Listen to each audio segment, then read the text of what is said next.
The coronavirus of 2020 has undoubtedly impacted everyone worldwide. Throughout the crisis, I recorded a few episodes to help businesses adjust.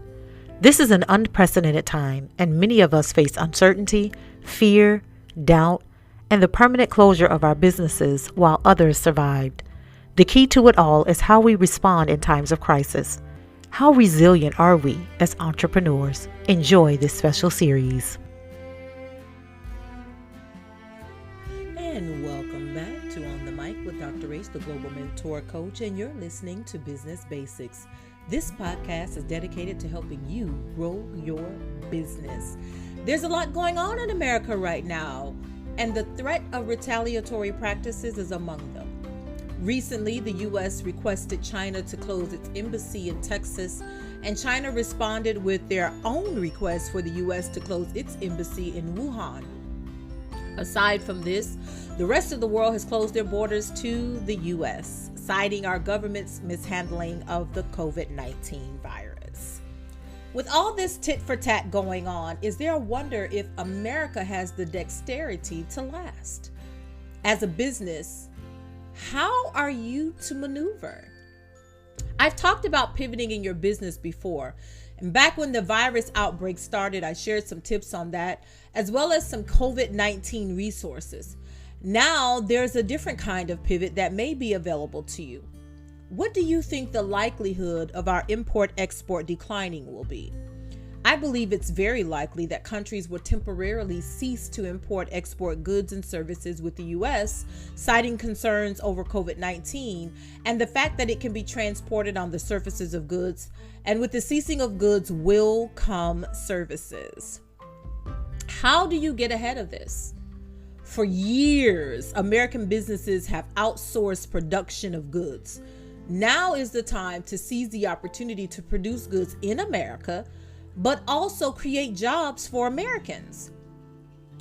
Now you may be wondering where you should begin.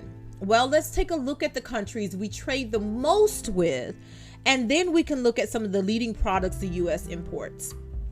Now, by no means is this exhaustive, but this is an opportunity somewhere for you to start, like a starting point. You got to do your own research. You got to get out there, take a look for yourself. But this is just a little starting point for you to get the wheels turning on what you can do to pivot and get ahead of what may be coming up. Now, it should come as no surprise to learn that our leading import country is China, followed by Mexico and Canada. Coming in fourth is Japan, followed by Germany and Switzerland and South Korea. As far as exports are concerned, we export to Canada, Mexico, China, Japan, the UK, Germany, and South Korea in that order. Now, what are we importing? Everything from machinery, and that includes computers, to equipment, vehicles, mineral fuels, that includes oil, pharmaceuticals, optical, technical, and medical apparatuses, furniture, bedding, lighting, signs, prefab buildings, plastics, plastic articles, gems, precious metals. And when we say precious metals, it's primarily gold, or most likely gold, but not limited to that, and organic chemicals. Now, as for exports, it's slightly different. It's not as many, but it's everything from refined petroleum, aircraft parts, integrated circuits, crude petroleum, and commodities. Now, what does this mean for you? It means a lot. Is there any way you can shift your business's operation to tap into one or more of these products? Because if the world clamps down and stops trading or slows their trading with the U.S., we will still need these items. Who is going to provide them? On the other hand, if your business is outside the U.S., there's opportunity for you as well. There's untapped potential for you to grow your business into a global import-export brand based off the U.S.'s misfortune alone. You've got to think about how you can make adversity work in your favor. What if none of this happens? Does this Does this still mean you can't take advantage of it? Absolutely not. You should always keep your options open because we have no idea, absolutely no idea what will happen or how things will develop over the next few months. The world is most certainly watching the U.S. closely, and trade relations have been a complete nightmare for the past few years since our current administration took office. If we continue on this path, even if countries don't cite COVID-19, they can cite other reasons for pulling away from the U.S. This can still be a win-win. As a business owner, you have to see the possibilities and start weighing the costs now. It doesn't mean you need to act on it. It just means you need to be prepared in case it comes to it. So what does this look like? Okay, at the beginning of COVID, we saw where, for instance, people in the fashion industry started making PPE equipment. They went to town making masks, and now, like, Christian Siriano led the way in New York. Now he's got grant money to continue to provide PPE equipment for New Yorkers. It's insane how, okay, he had a staff, he had materials, he had all of the equipment necessary. So instead of making gowns and clothing, just traditional clothing, he started making masks. Easy pivot. Other manufacturers shifted and started making hand sanitizer. So I can't produce what I normally produce, but guess what? I got all of this equipment sitting here. It's not going anywhere. People aren't working. It's just dry. We need this. So guess what? What can you solve with your business? So they started making hand sanitizer. What was the immediate need and how did people shift? I've seen where people have had delivery companies who normally deliver medical supplies and things like that. They're still doing that, but they did it for private doctors' offices. Now they're expanding. Some of these people had trucks that just sitting around, so they turned those into delivery companies as well, doing personal shopping because it's a need, especially for people who are at risk. So minimal cost for some of these people. For others, it's a greater cost. It's a greater expense because it's not always easy to be able to change a manufacturing facility to be able to accommodate.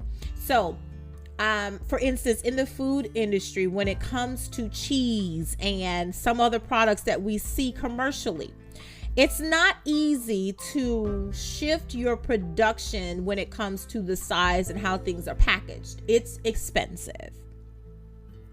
But one of the challenges with food particularly was in the fact that there wasn't enough on the shelf for traditional retail, because the bulk of what was purchased when it came to food was in restaurant, bulk purchases, bulk sizes. But how many times do you see a big old block of bulk cheese that you slice yourself in the grocery store? Very rarely. But sliced cheese, lunch meat, stuff like that was flying off the shelf. Why? Because children are home, families need ways to be able to provide meals. So it looks like this is more of a long-term situation. Is it worth the expense to shift your operation from bulk to, meaning commercial, to residential? I'd say so. Because we're talking about at least 3 years down the road. So guess what's going to happen? Are you going to make up those costs? Absolutely, you're going to make up those costs. Because restaurants aren't buying at the same volume that they were before. Universities are not open the same way. Campuses are they're online. So guess what? Even if you do have students who are an on-campus population and you're providing food, you're still not providing at the same level that you were prior to COVID. So guess what? Purchases for campus dining is reduced. Folks are home.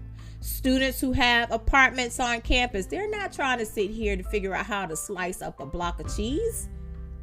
They're not trying to figure out how they're going to slice up a block of lunch meat.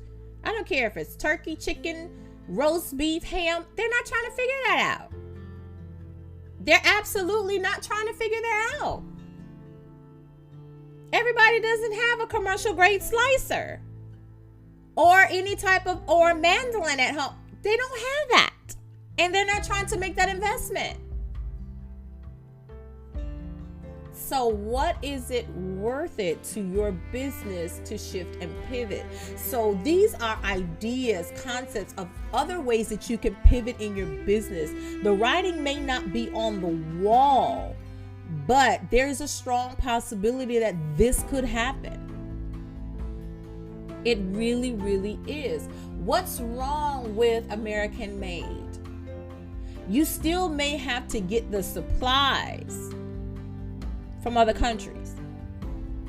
But what happens if you still can't get the supplies? Who's going to provide the supplies to manufacture and produce all of the things we need as far as the equipment? Farmers are still going to need tractors. They're still going to need rakes. They're still going to need shovels. They're still going to need hoes. They need all of the stuff they need to maintain that farm. Fertilizer, all that stuff. They're still going to need that. Computers, still going to need all the parts. Still going to need motherboards. Still going to need circuits. Still going to need cameras. All of the things that you need to make a computer, to put a computer together, whether it's a laptop or a cell phone, because all that is a miniature computer in your hand that you can make calls on. All of the things that we need for our creature comforts, all of the things, the things that we purchase, televisions, radios, all of these things we still need. We still need a fan in some places, because what if your AC goes out? You still need a fan. Windows, screens, beds, furniture. These things we still need. Well, what does it take to put furniture together? You still need cotton, foam padding, material to cover it with, especially if you're talking about a sofa, mattresses. Think about all of the different elements that are used to create the products that we use every single day. Can your business provide, maybe not the overall product, but can your business provide any of the materials necessary to create that end product? How easy will it be to shift to that? If it's complicated, what can you work? What are the kinks that you can work out? There's so much going on in IT with all of these different platforms. And, you've got all of this, cyber security issues. You got cyber threats. You have all these different things. Can your business come up with a way to solve the cyber issues that we have today and in the future? Is there anybody on your IT staff that has the innovation that your business can pivot into, that can solve the problems? See, the key about business is, what's a problem that exists and how can we position ourselves to solve it, and solve it the best way possible and lead the way in our industry. I know it sounds simple because it is, but implementing it is something completely different. Because we're in a time now that as soon as we pivot, we might have to pivot again. Because there's so much unknown happening right now amidst this global pandemic. Add in the racial tension that's happening, not just in the US, but globally. You have another element, another layer. So, as you pivot, how can you add social change to your agenda? And genuinely want to add social change. I did a show earlier about Ben & Jerry's because I'm telling you right now, you cannot add a social change element just for PR and not really be about social change. Ben & Jerry's has literally from its foundation created a culture of social change. Everything about their business model has been about initiatives surrounding the social change issues that they believe in. You cannot and do not want to add a social change element to your business as a buzzword or a marketing ploy because it will backfire on you. It's been happening to other companies this whole time. I still have people sending me things about PR stories when PR goes wrong. The NFL is a perfect example of this. We've seen over the past couple of years the issues with them. Hobby Lobby is another one. There's so many that are out there that you can point to that have had some challenges, that have struggled with PR. And when I say PR goes wrong, I'm talking about PR goes wrong. But Ben & Jerry's nailed it. Why? Because they spoke from the heart and it was exactly who they are as a business. So when you start talking about pivoting and adding a social change component to your business, you've got to think about how all of this comes together. So as you start pivoting as an American business, a big COVID-19, there are lots of different opportunities out here for you. You've got to figure out how to properly leverage your business for you. If your business is outside of the U.S., there's still opportunity for you as well. You can absolutely position yourself as a global import-export brand. Like you can really solidify yourself in the global marketplace if you position yourself right and you pay attention to what's going on. What's happening as it relates to global import exports? Where are some gaps that you can fill in?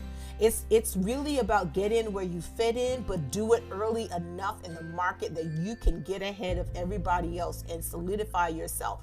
But doing so, you've got to make sure you do it with excellence. You can't come across with foolishness and a subpar service.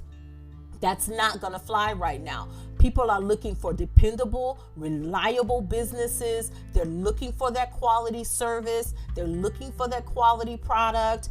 All of that has to be there from beginning to end. You've got to think about the customer experience. Go back and listen to that particular episode because every phase of your business has to have that it factor. It's critical right now. You've got to know what the market demands. What are people looking for? What are they crying out for? And be able to maneuver in this current global climate. There's so much happening, and it's happening so quickly, and you've got to be able to pivot just as quickly. Thanks for listening to On the Mic with Dr. Ace, the Global Mentor Coach. If you like this podcast, make sure you like and share it. I appreciate your support so very much. If there are topics you'd like me to cover, or if you need a business coach, you can email me at info@globalmentorcoach.com. Again, that's info@globalmentorcoach.com.